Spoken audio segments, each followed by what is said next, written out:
northwest winds around 10 miles an hour. 70%.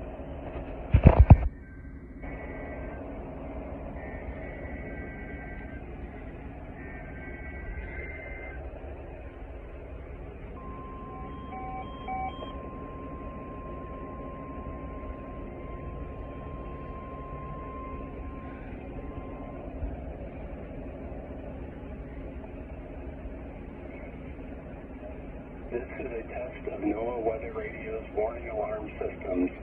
The attention signals you just heard will automatically activate special receivers to warn of the impending hazard. This test is conducted each Wednesday between 10 a.m. and 1 p.m., but may be postponed if there is a threat of severe weather. In that case, the test will be held on the first available good weather day. Reception of this broadcast and the warning alarm feature will normally vary with distance from the transmitter. This may occur even if you are using a good quality receiver in good working order.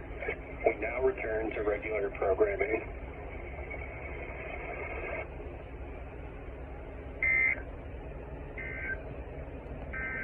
Looking elsewhere around the Midwest at 10 a.m.